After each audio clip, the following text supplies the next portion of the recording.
biometric information, genetic information, physiological, behavioral, biological characteristics.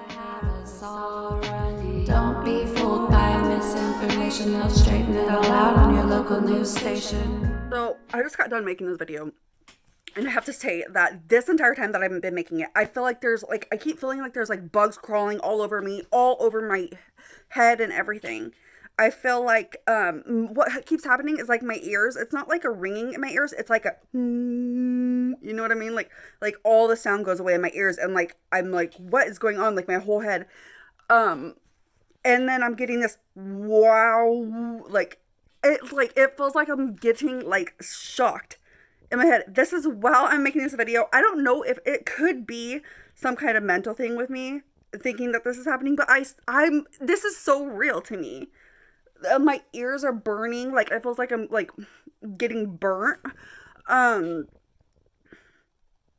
my God, it feels so real to me. Like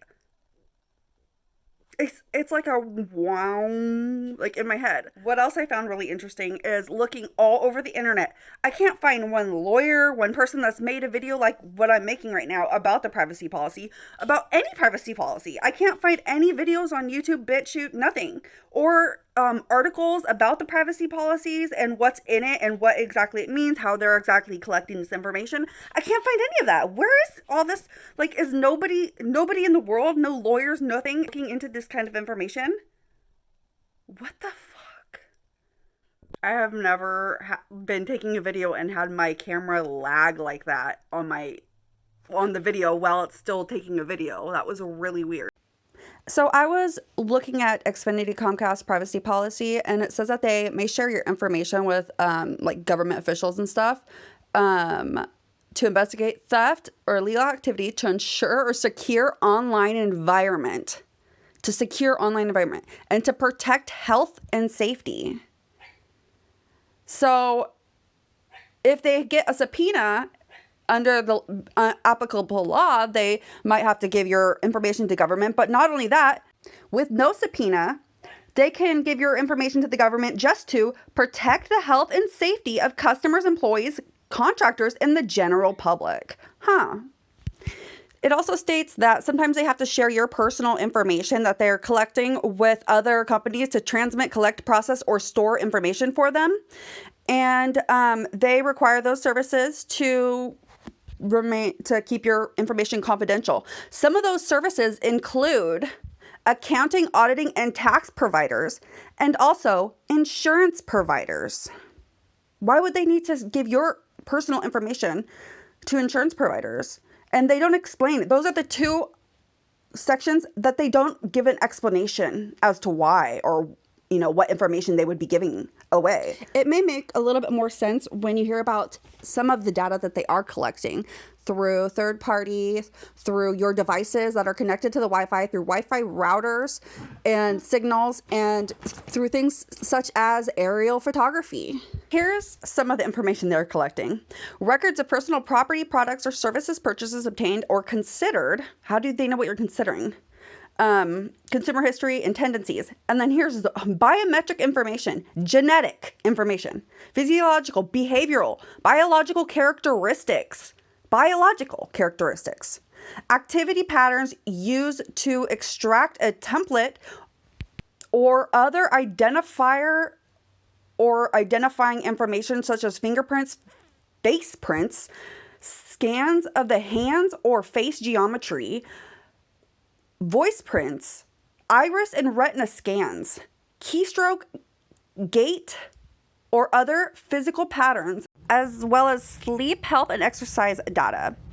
Out of all the categories of information that they collect, the category for biometric data is the only one that says that they're collecting it to protect the health and safety of our customers, employees, contractors, and the general public. This is the only category, the biometric data, that states that they're collecting it for public safety. None of the other categories have that included in their reasoning for why they're collecting the data. They're not collecting data of stuff you look up and pictures you save of children and stuff like that to protect safety. They don't care about that kind of stuff. They care more about your genetics and your biological information that they're collecting for public safety.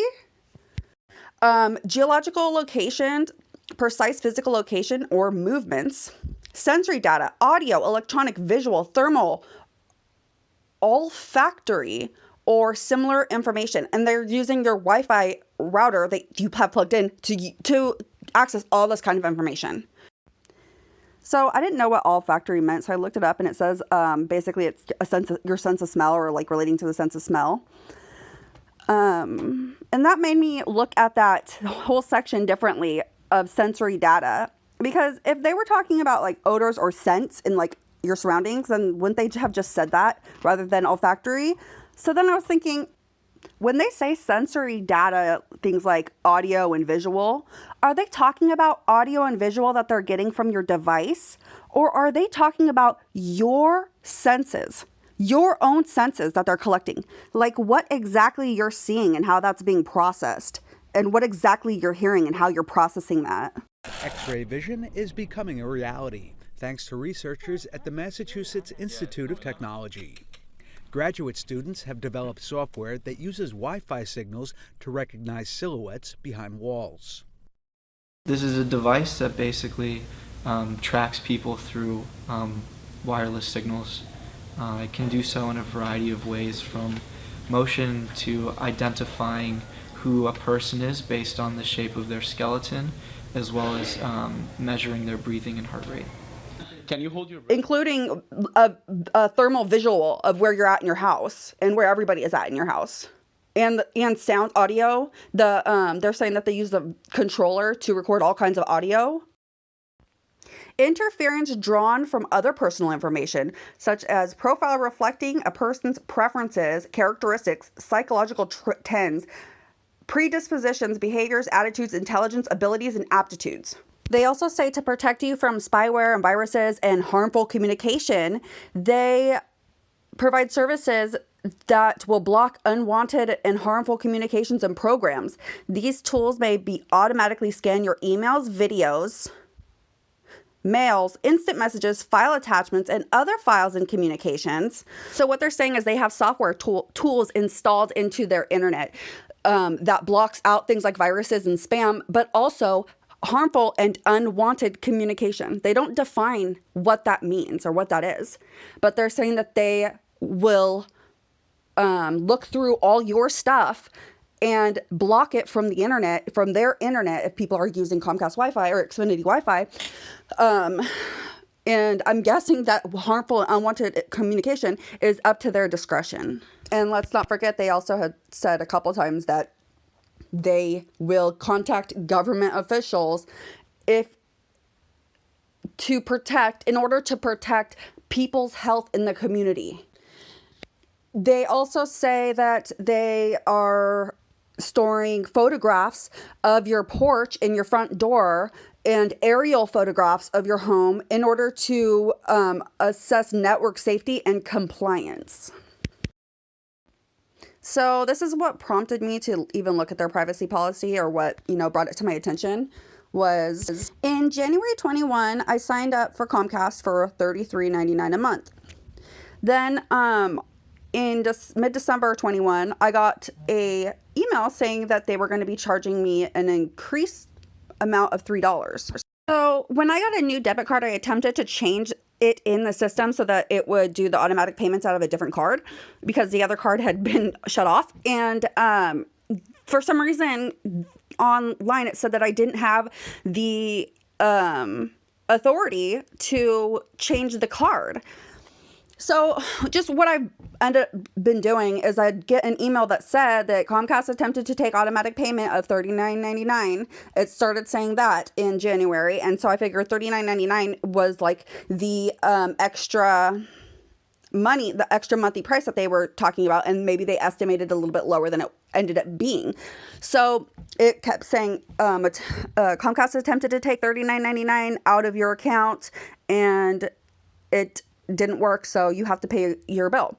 And so I'm assuming my bill is $39.99, right? Well, no, I guess it's not, because when I went to go pay my bill this time, I clicked on view the billing details, and come to find out, now my plan since January 1st has actually been $67 a month.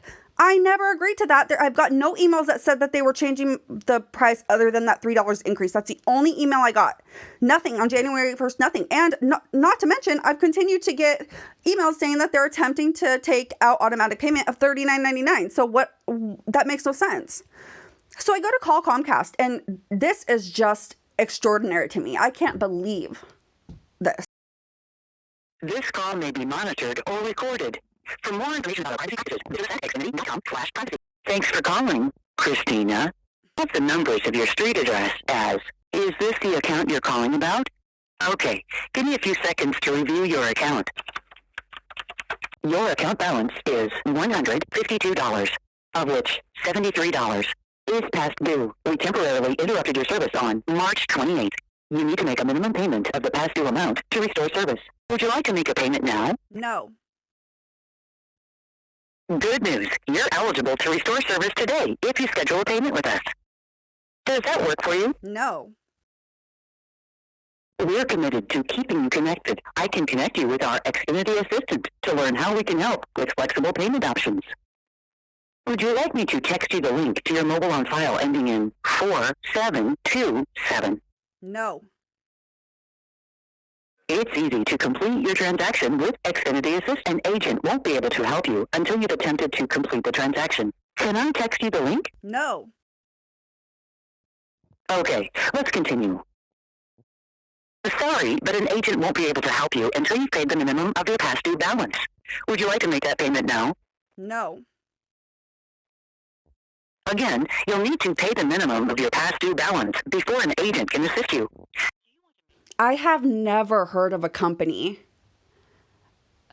that bans you from speaking to an actual employee until you pay your past due amount. You can't talk to an employee about it or figure out what's going on with your account until you give them money. Are you kidding me?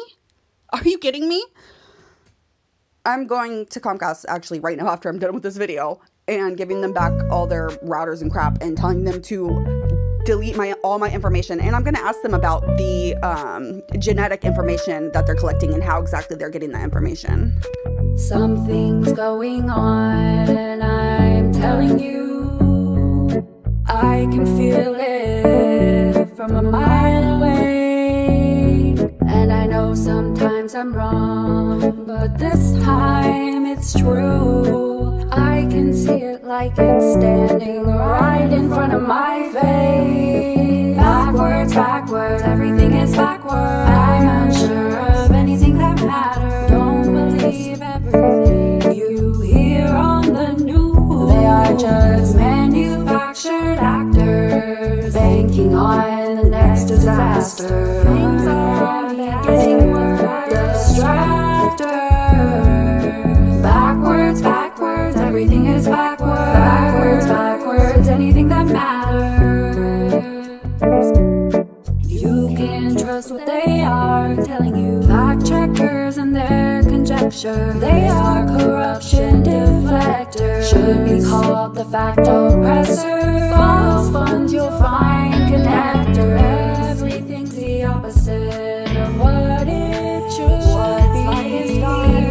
What's wrong is right. What's good is bad. What's day is night. Politicians inconsistent. Proof is based off science fiction. There's suspicious contradiction. Not to mention conflict of interest.